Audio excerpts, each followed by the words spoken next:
All right, good morning. How's everybody? Yeah. I met Gabe just to sort of reinforce what he was talking about. Gabe and I somehow intersected on an assignment about 3 or 4 years ago. And it was a company that was trying to put together a little panel on what should they do about their loyalty strategy. So it was pretty clear when we got into the room, even just if you judge by the way we were dressed, that you had kind of this traditional loyalty guy, you had the cool guy that knew about gamification, and then we had the perfunctory academic participant that had done a lot of studies but hadn't necessarily applied any of it. So it was an interesting conversation. That's when I first met Gabe. And one of the revelations that I had in the business even before that time was that feeling like we're not alone.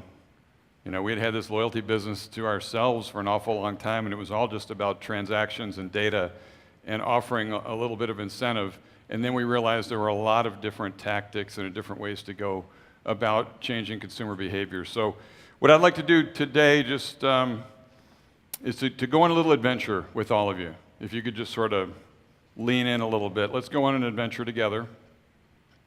2 things I'd like to accomplish. First one is if somehow I can deliver what I'm supposed to deliver within 21 minutes, then I'll probably level up in Gabe's world and I'll get one of those cool t-shirts. The second one is that I'd like to just go through a little bit of a discovery process and try to unlock some mysteries about loyalty and whether, in fact, gamification could be the next act for loyalty marketing. So when I think about the adventure, to be more in the spirit of this conference, I thought we ought to be playing a game. And if I were to give the game a name, I think I would call it Loyalty Marketing Clue. So you remember that Clue game? Anybody ever play Clue? It's an oldie. It's almost too old for me. But it's been relaunched. And I was looking at their website, and the way they describe their game is they say it's the mystery that everyone likes to solve again and again and again. Only now it's more intense. So they had to add, try to put a little edge on a board game. Interesting. And, if anything spoke to loyalty marketing, it's really that. I mean, loyalty marketing has been around for a very long time, but it's still a mystery to a lot of people. There's so much widespread knowledge about the business, and so many people are practitioners in the business and touching on it in some way, but yet at the same time, isn't it interesting that we define it differently and that the outcome of our work turns out to be quite different, one from another, oftentimes. So what I wanted to do was to sort of unlock this mystery of loyalty, see how gamification ties to it, and I thought by just start I would offer you a couple of clues, and you'll see how these things come into play a little bit later. But the first clue I'd like to give you is just that could making loyalty programs contextual, could that be the way that we unlock a new type of consumer behavior, a way that we could engage the digital consumer, a way that we could change the game and get people to actually pay attention to our brands, prefer our brands, keep our brands top of mind, give us mind share, all those great words. Clue number 1. Clue number 2, wouldn't it be something if we could apply the basics of behavioral psychology, gamification, the study of human behavior, and put that together with everything that we know about loyalty marketing to really make the most of the data that's been collected for decades at this point by a lot of brands, and the data that will continue to be collected as this big data machine continues to accelerate. So those are the 2 that I'd start out with as clues, but what I wanted to do to even get started is ask everybody a question. And the question is, it's pretty simple, but it may not be the easiest one to answer, and that is, if it works, it will. Are you a 1%er? Are you a 1%er? To be fair, let me put a little definition around that, because the 1%er tag can mean a lot of different things to a lot of different people. In the biker world, even this guy, if you had the chance to interview him and he didn't kill you first, he would tell you that 99% of motorcyclists and bike riders are law-abiding citizens. He'd also tell you that he's the 1%er. It was the outlaws that were down in the South that came up with that name, and they refer to themselves as the 1%er. So we're that guy that's out there. I don't know how many of us in this room would probably say that we're defining ourselves as 1%ers in this way, but there's probably a little better chance that some of us might see ourselves as a 1%er from an economic point of view. So right now, the 1%er, you might have read about this in your scan of the Huffington Post in the morning or just looking through your news feeds, but the 1%ers are the highest income earners in the US, right now categorized by those that make over $343,000 a year. So while I'd say it's probably very unlikely that any of us are in the biker 1%er, really good chance that some of us in here could be in that nice chair over there as the 1%er. But regardless of how you would define yourself, it's good to know this, that the 1%er is an outlier. The 1%er is an anomaly. You know, it's something that doesn't really fit in. It doesn't represent the majority of people out there. But at the same time, I would tell you this, that the 1%er is you, every one of you. And why do I say that? Well, it's because pretty much if I had the ability to go through your wallets, I'm quite sure that I'd find a bunch of credit cards and loyalty cards where you as consumers, every one of you, has been quite satisfied to transact with all kinds of businesses and get 1, 2, 3, if you're really lucky, in a higher tier you get 5. But you get some small percentage back for your shopping. If you're a marketing practitioner, depending on where you sit today in your business life, you might be one of those people who's been creating these programs. I know I have been. So we've created a lot of these, designed them, launched them, managed them, closed some down. But either way, we're all participating in this 1% game.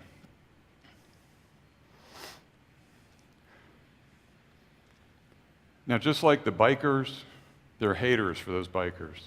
There's haters for that 1% guy sitting in the chair with all that money.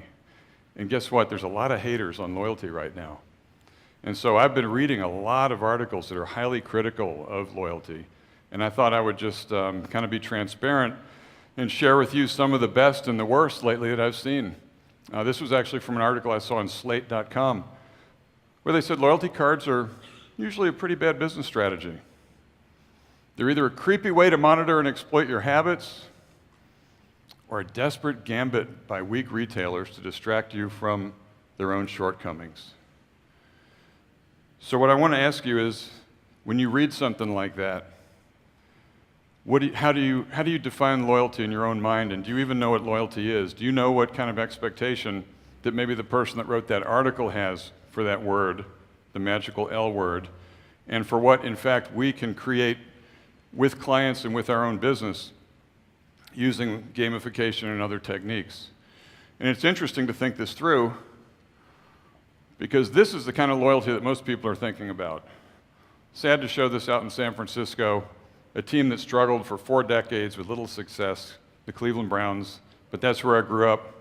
Good. See what happens? Even with that kind of performance record, that's emotional loyalty. And guess what? That's pretty much not what we're trying to do with all of our loyalty programs. If any brand could establish that kind of undying loyalty, not just once, but over decades, as they continued to draft quarterback after quarterback after quarterback and still get the same result. Everybody from Mike Phipps to Brandon Weeden and in between has washed out. And that kind of emotional loyalty will overcome almost any obstacle. In fact, it's so strong that now we've got our hopes set on this guy. Oops, this guy. And I'm hoping he's the more serious guy in the second picture.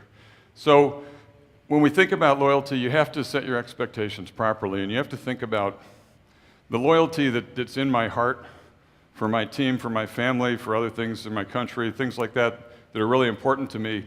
That's over here, and the loyalty that we're after is something quite different.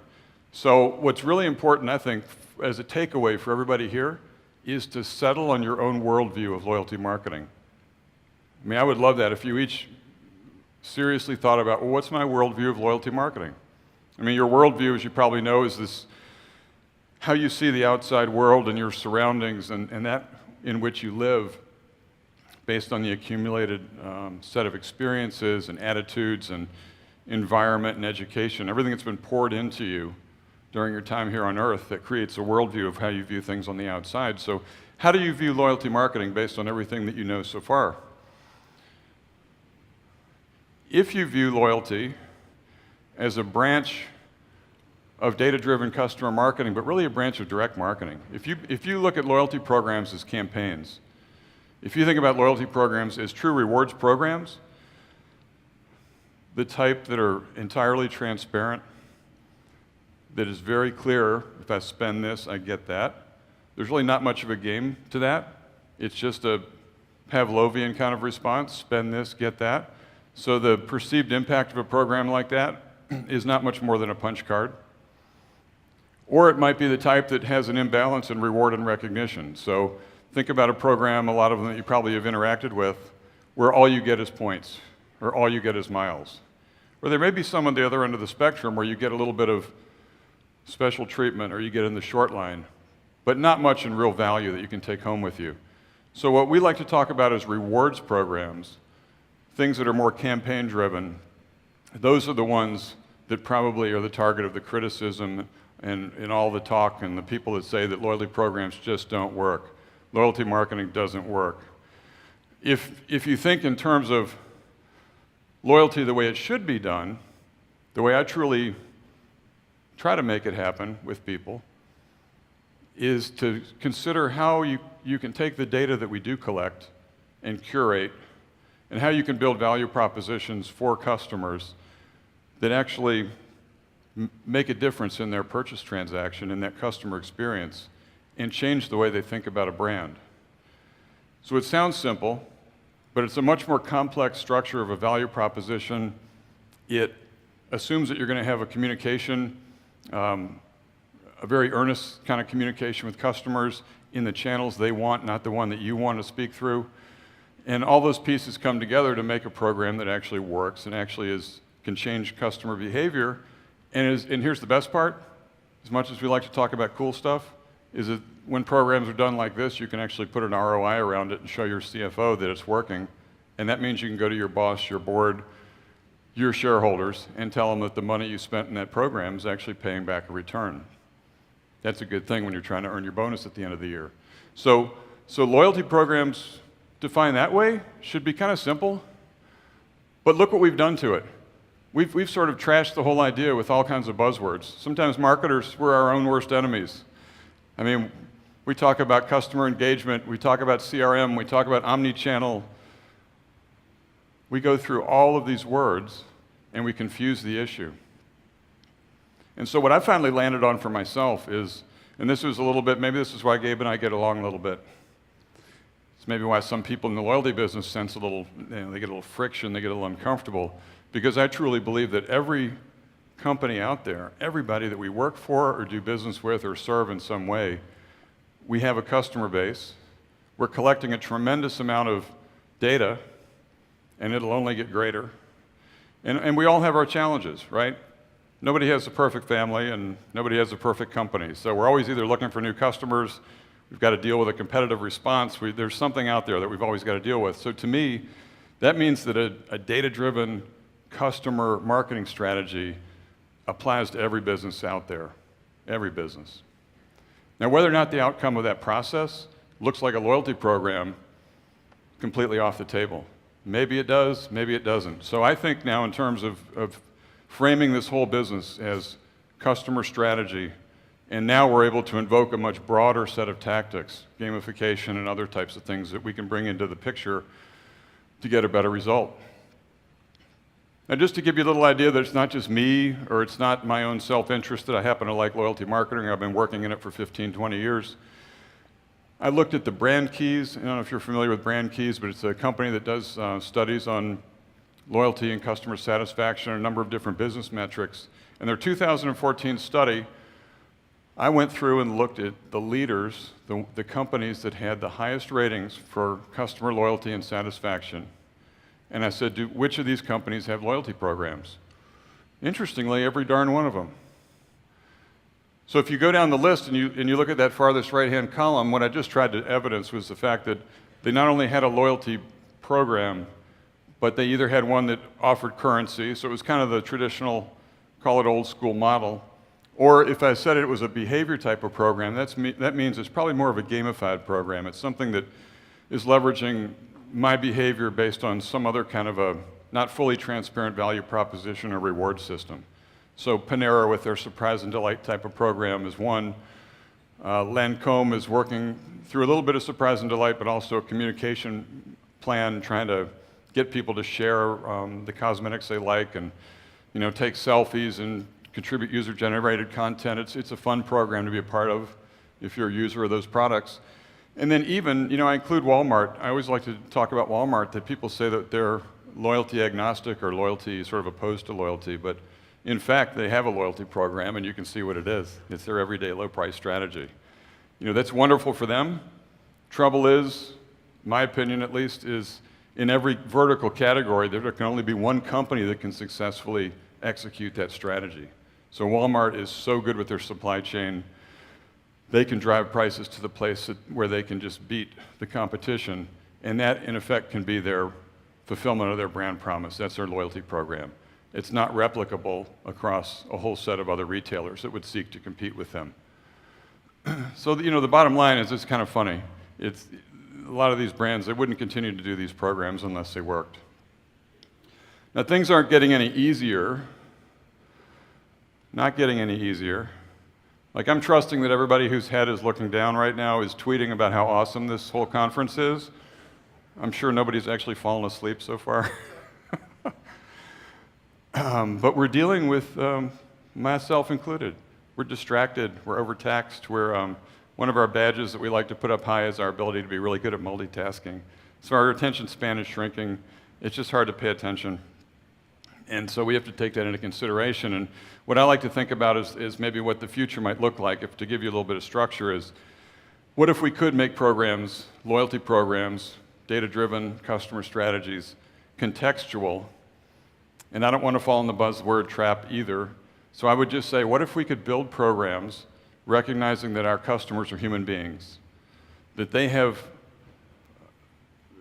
motivation that can be tapped through intrinsic means from inside of them and also from an extrinsic standpoint. And what if we could take advantage of both types of motivation, maybe see how much of a move in behavior we could get from just intrinsic means, where we don't even have to give away as much of the 1%. We could just have fun and play a game and get people to enjoy coming to our store. And what if that value proposition that we created could be delivered in the channels that the customer prefers? I mean, some people want email. Some people want SMS. Some people actually like to go to the website and look around. There's a lot of different ways that you can talk to people. It could be through some social network. So in the channel that they like, and in proximity to the point of purchase. So we're also thinking a little bit about location and geo-marketing. So how can we take all of this with a solid foundation of the principles of gamification, of understanding how people tick and how they work, and put that together to create a new kind of loyalty model?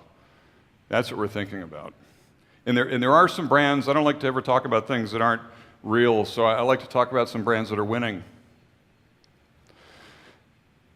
And if you notice, these are all a little bit different. I mean, they're all ones you've heard about. You might say, oh, I know, I've heard about that before, but think about what Amazon has done.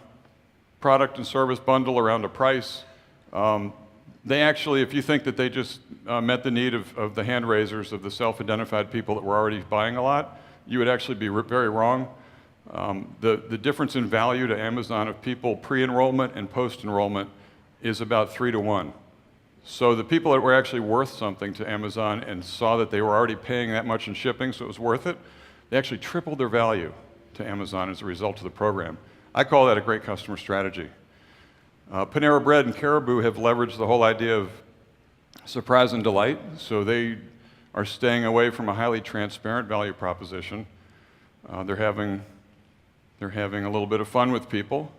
Some people don't get it. I talk to people. But I can tell you that the business results are there. And I can't tell you exactly what they are just because I've worked with one of them this year, but I know that they're significant. They're in double-digit increases of the people that participate in their programs and play the game. And as a result of playing the game and not knowing when you're going to get the free muffin, the free coffee, the free upgrade, they're getting lift. Lowe's is interesting too, just because you have another service offer. You have something that doesn't even award currency, but also changes the impact on the customer experience. So it makes your do-it-yourself life easier. You know, you finally have a way to keep track of those paint numbers that you can never remember, and all the things that you buy for your house, maybe seasonally, you can go back and see that it's all there. So it tends to make you want to go back to Lowe's as opposed to one of their competitors, where in that case you'd have to go into your kitchen drawer and try to find those receipts. You know, Walgreens is the other one that previous speaker was talking about a little bit. They are issuing currency, yes, but they have the fitness aspect built in, so you can earn additional currency just by logging the miles that you run, the miles that you walk, and all those sort of things. So there's some really good examples of what's happening out there. So how do we make loyalty programs contextual? I mean, think about this. I really believe we need a new vocabulary. So there's this, I think, a first-generation set of words like target, inform, transact, reward, recognize. We need to replace those words and just think about the action nature of these words.